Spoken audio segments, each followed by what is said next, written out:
Hey College and Career Success, welcome to week 12. Hard to believe that we are almost in the teen weeks. So just kind of like a heads up, whenever we get to week 13, that is when you're going to start seeing week 1 reopen. So just kind of looking ahead if you had work from week 1 that you needed to make up because you missed it for whatever reason and your grade could benefit from getting some points back, be on the lookout for that next week. And then week 14 will have week 2 open and so on, just so you're aware.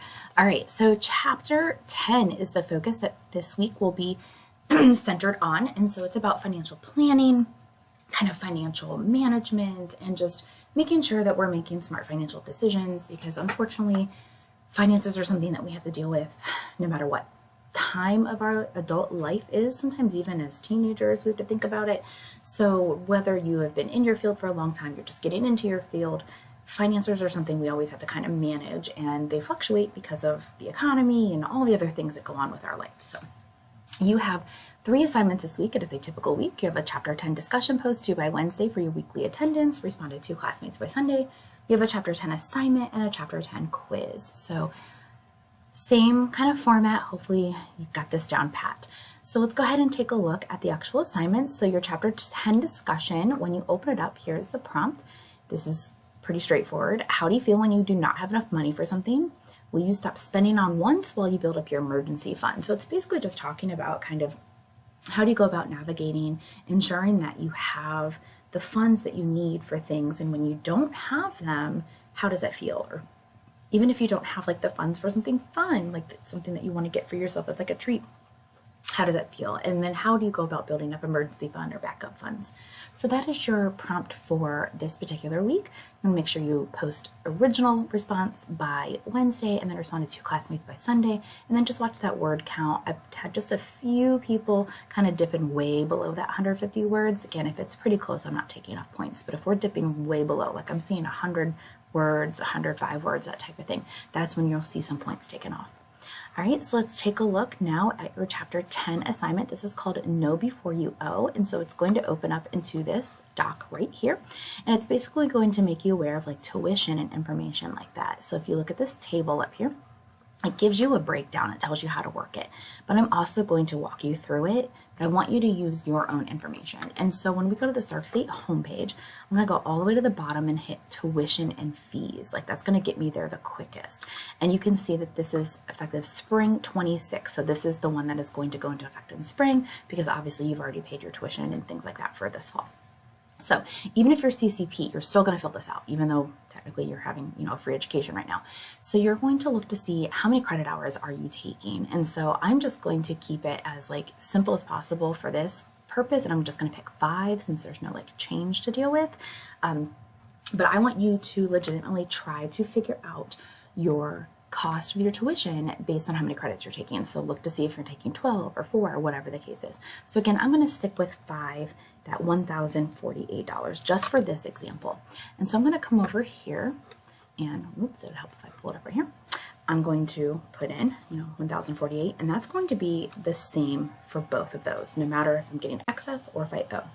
Now, room and board, obviously we're not a residential campus, and so if you know that you have extra expenses every month or every semester, so let's say you do have, your gas expenses, your textbook expenses, maybe you do have some payments you have to make that could kind of be wrapped into your academics, you can go ahead and put that there. For my purpose, again, I'm not going to add anything, but this is where I would want you to really think about it. Like, how much do you have to go toward your transportation or anything that is connected to that as you go through a semester? And then you add it up. Again, mine's not going to change. I don't know why, this little line right here, but you can still see it's 1,048. Now, in this column here, excess aid, this is where the student is going to get more than they need to cover their tuition. So let's just say this person is going to get $2,500. Okay, so when I do some math, yes, got to do some math here, I'm going to take my top number, 1,048, and I'm going to subtract 2,500, and I'm going to get a negative number down here. Negative actually means that they are owed money. So they are going to be given money back from their grants, their loans, whatever it is. They're getting money back. So that first column should have a negative number. Over here, I'm going to have a student who did not get enough. Let's say they only got $500 in, whatever it is, scholarship, grants, loans.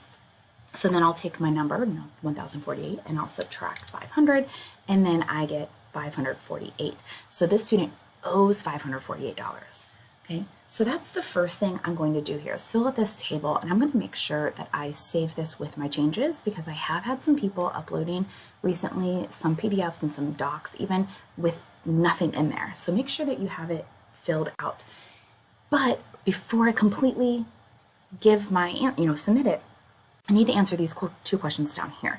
And so you can do that just in the, the comment area. You don't have to do a separate document for it or anything.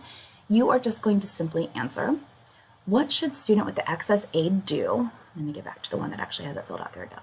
What should the student with excess aid do with their refund check? List 2 ways to use that money. So they're going to get $1,452 back. Should they put it back on their loan? Should they put it toward their books? Should they put it towards gas? Should they invest it? Whatever. 2 ways that they could use that money wisely. And then question 2 is the student who owes $548. What are 4 ways to pay their balance? And rank them from like the most desirable to the least desirable. So maybe they pick up some extra shifts at work. They get out some more scholarships, grants, loans. They make, apply for those. Maybe they do private loans. Maybe they ask to borrow the money. Whatever they might do to try to get those loans paid off. Right. So once you have did the entire form here, and you've answered those questions, you'll go ahead and make sure you submit that. And then finally, your Chapter 10 quiz. If you realized your expenses were greater than your income, what could you do to balance your budget? Question 2, I think that's pretty straightforward. How can you balance your budget? Question 2, this talks about banks versus credit cards and how you kind of make those decisions. How could you decide between a bank and a credit union? Sorry, I said credit card. A bank and a credit union. What do you think you should consider before going to deciding to use a bank or a credit union? How you evaluate which is best for you. Question 3, Amari has asked to lead a discussion about financial literacy. She's focusing on using credit cards. What should she include in her talk? Question 4, Danny was just hired to work in the bookstore. It's her first job and she wants to have extra money. She has her eye on a new laptop. Use the financial planning process to help her create a plan for purchasing a laptop. Remember to include all 5 steps. So there is a part in our text that specifically goes through all 5 steps of the financial planning process. And so I can try to see if I can get there real quickly. Sorry, I should have had that pulled up already. But when you go into your textbook for Chapter 10, again, please make sure that you're spending some time in each of these areas. Whenever you are in your textbook, it's one of the first sections. 1, 2, 3, 4, 5, right there is the plan. So that's what they're referring to, is use that process to help guide you. Question 5, compare and contrast grants, loans, and work study. How are they similar? How are they different? And which is best and why? All right, when you're done, make sure you submit that as well. And so just as a real quick recap, you are posting your original response to the Chapter 10 discussion by Wednesday, and then completing your Chapter 10 assignment on how know before you owe and your Chapter 10 quiz, along with responding to 2 questions by Sunday as well. So attendance by Wednesday, everything else by Sunday. Have a great week.